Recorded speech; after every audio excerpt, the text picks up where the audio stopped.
ፍርጥርጥ በጉዳተኛ ስም የተሸሸገው የዳግም ጦርነት ከበሮና የኢኮኖሚ አሻጥር የ10.57 ቢሊዮን ብር ቅሌት። ሰላም ጤና ይስጥልኝ የተወደዳችሁ የሶሎዳ ሚዲያ አድማጭ ተመልካቾቻችን እንዴት አላችሁ? በዛሬው ዝግጅታችን ፍርጥርጥ በጉዳተኛ ስም የተሸሸገው የዳግም ጦርነት ከበሮና የኢኮኖሚ አሻጥር የ10.57 ቢሊዮን ብር ቅሌት በሚል በህወሓት ሚስጥራዊ ሰነድ ላይ የዘወትር የሚዲያችን ቤተሰብ መምህር አምድ ሀበሻ ከትበው የላኩልንን የህወሓት የሴራ ገመድ የሚበጣጥስ እጅግ ግሩም ትንታኔ ይዘንላችሁ ቀርበናል። ከፕሮግራማችን ፍጻሜ ሶሎዳ ሚዲያን ላይክ፣ ሼር፣ ሰብስክራይብ እያደረጋችሁ ከኛ ጋር እንድትቆዩም ከወዲሁም ዛሬም እንደወትረው በታላቅ አክብሮት እጋብዛለሁኝ። መልካም ቆይታ። ሰሞኑን በህወሓት ጊዜያዊ አስተዳደር ሾልኮ የወጣው የገቢ ማሰባሰቢያ መተግበሪያ ሰነድ ላይ ላዩን ሲያዩት ለጉዳተኛ ወገኖችና ለክልሉ መልሶ ግንባታ የተዘጋጀ የቅዱሳን ስራ ይመስላል። ውስጡን ሲፈትሹት ግን ላለፉት 50 ዓመታት ከጦርነት አዙሪት መውጣት ያቃተው አመራር አሁንም ህዝቡን እንደማገዶ በመጠቀም ለቀጣይ እልቂት እያዘጋጀው መሆኑን የሚያረጋግጥ አስደንጋጭ ማስረጃ ነው። በሰነዱ ላይ የተቀመጡትን ነጥቦች በዝርዝር በመተንተን ይህ እቅድ የድጋፍ ሳይሆን ህዝብን የማደህየትና ለጦርነት የማዘጋጀት ሴራ መሆኑን በሚከተሉት 7 ነጥቦች እናጋልጣለን። አንደኛ፣ የተፈጥሮ ሀብትን ደብቆ ድሃን የመዝበዝበዝ ቁማር። ትግራይ ውስጥ ያለው የወርቅና የከበሩ ማዕድናትን ክምችት ይታወቃል። አመራሮችና አጃቢዎቻቸው ከወርቅ ንግድ ብቻ በየዓመቱ በ100 ቢሊዮኖች የሚቆጠር ብር ያካብታሉ። በዚህ ሰነድ ገጽ 12 እና 27 ላይ ግን ከማዕድንና መስኖ ለመሰብሰብ የታቀደው 1 ቢሊዮን ብር ብቻ ነው። ይህ በህዝብ ላይ ማሾፍ ነው። ጥያቄው ይህ ነው።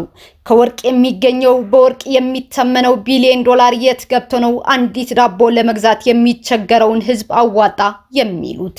ዓላማው ግልጽ ነው። ህዝቡ የራሱ ኢኮኖሚያዊ አቅም እንዳይኖረው አድርጎ ሆዱን ለመሙላት ሲል ብቻ የጦርነት ካምፕ ተቀጣሪ እንዲሆን ማስገደድ ይሆናል። ሁለተኛ፣ የ20% የደሞዝ ቅሚያ ዘመናዊ የባርነት አዋጅ። በሰነዱ ገጽ 6 እና 27 ላይ በግልጽ እንደተቀመጠው ከእያንዳንዱ የመንግስት ሰራተኛ ደሞዝ 20 በመቶ ማለትም 1/5ኛው በግዳጅ ይቆረጣል። በአሁኑ ወቅት በትግራይ ያለው የኑሮ ውድነት ጣራ በነካበት ሁኔታ ከሰራተኛ ደሞዝ ላይ 20 በመቶ መቁረጥ ማለት ከልጆችህ ጉሮሮ ቀምተህ ለኛ ስጠን ማለት ነው። ይህ ድጋፍ ሳይሆን ግብር ነው። ሰራተኛው በኢኮኖሚ ተሽመድምዶ ከመንግስት እጅ እንዲጠብቅና የፖለቲካ ጥያቄን እንዳያነሳ የማድረግ ስልት ነው። ሶስተኛ፣ የሲሚንቶና ቢራ ፖለቲካ። ሆን ተብሎ የተፈጠረው የዋጋ ግሽበት ሰነዱ በገጽ 9 እና 10 በዝርዝር እንደሚያሳየው በመሰረታዊ ሸቀጦች ላይ የሚደረገው ጭማሪ የህዝቡን ወገብ የሚሰብር ነው። በሲሚንቶው ዘርፍ ከመሰቦ ፋብሪካ በሚወጣ በእያንዳንዱ ኩንታል ሲሚንቶ ላይ 100 ብር ተጨምሮ እንዲሸጥ ታዟል። ይህ ማለት ህዝቡ ፈራርሶበት ቤት እንዳይሰራ፣ ትምህርት ቤትና ጤና ጣቢያ እንዳይጠገን፣ ግንባታው የናረ ውድ እንዲሆን ሆን ተብሎ የተደረገ ሴራ ነው። ከዚህ ዘርፍ ብቻ 1.95 ቢሊዮን ብር ለመሰብሰብም ታቅዷል። በትራንስፖርቱ ዘርፍ በእያንዳንዱ የህዝብ ትራንስፖርት ጉዞ ላይ 1 ብር ጭማሪ ይደረጋል። ይህ በቀን ለሚንቀሳቀሰው በቢሊዮን ለሚቆጠር ድሃ ህዝብ ከባድ ሸክም ነው። በመጠጡ ዘርፍ ላይ በቢራ ለስላሳና ውሃ ላይ ሳይቀር የተጣለው ጭማሪ ኢኮኖሚው የሚያናጋ ነው። አራተኛ፣ የመሬት ቅርምት ማለትም ላንድ ግራቢንግ። በሊዝ ስም ከሰነዱ ትልቁን ድርሻ የያዘው 3.26 ቢሊዮን ብር በከተሞች የሚገኘውን መሬት በሊዝ መሸጥ ነው። ይህ በሰነዱ ገጽ 6 እና 27ም ተጠቅሷል። ይህ ለህዝብ የሚጠቅም ሳይሆን ባለሀብቶችንና ዲያስፖራዎችን በመሳብ መሬትን ሽጦ ገንዘቡን ለፓርቲው ማዋል ነው። የመሬት ባንክ ወይም ላንድ ባንክ በሚል ሽፋን ገጽ 6 ላይ የተጠቀሰው ከተሞች መሬታቸውን ለኮሚቴው እንዲያስረክቡም ታዟል። ይህ የነገዋን ትግራይ መሬት ዛሬ ሸጦ ለጦርነት ማዘጋጀት ነው። ነገ ሰላም ቢወርድ እንኳን ህዝቡ የሚኖርበት መሬት በጨረታ ተሽጦ ያልቃልና። አምስተኛ፣ የባንኮችና ተቋማት ማስገደጃ። በሰነዱ ገጽ 11 ላይ ባንኮች፣ ኢንሹራንሶችና ማይክሮ ፋይናንሶች በግዳጅና በህግ ገንዘብ እንዲያዋጡ ማለትም 2.65 ቢሊዮን ብር ለማዋጣት ለማድረግ ጠንካራ ህግ እንደሚወጣ ይገልጻል። ይህ የፋይናንስ ተቋማትን ማሽመድመድ ነው። የንግድ ማህበረሰቡን በማስፈራራት የሚሰበሰብ ገንዘብ የኢንቨስትመንት ፍላጎትን ይገድላል። ዓላማው ለግል ሴክተሩ አጥፍቶ ኢኮኖሚውን ሙሉ በሙሉ በፓርቲው ቁጥጥር ስር ማድረግ ጭምር ነው። ስድስተኛ ሃይማኖትን ለፖለቲካልና ለጦርነት ማዋል። በተግባር መርሃ ግብሩ አክሽን ፕላን ላይ እንደተገለጸው በሰነዱ ገጽ 15 እና 28 እንደተገለጸው የሃይማኖት አባቶች ገንዘብ በማሰባሰቡ ሂደት ውስጥ ቁልፍ ሚና እንዲጫወቱም ታቅዷል። ይህ ቤተ እምነቶችን የፖለቲካና የገቢ ማሰባሰቢያ መሳሪያ ማድረግ ነው። ምዕመኑን ለመንፈሳዊ ዓላማ ሳይሆን ለፖለቲካዊ ዓላማ ገንዘብ እንዲሰጥ በሃይማኖት ስም ማታለል ነው። ሰባተኛው ዋናው ዓላማ ህዝባዊ ጦርነት ማለትም ሳይኮሎጂካል ሞቢላይዜሽን ማድረግ ነው። ህዝቡን አሳታፊ የሚያደርገው ለገንዘቡ ብቻ አይደለም፣ በደም የመንከር ስልት ጭምር ነው።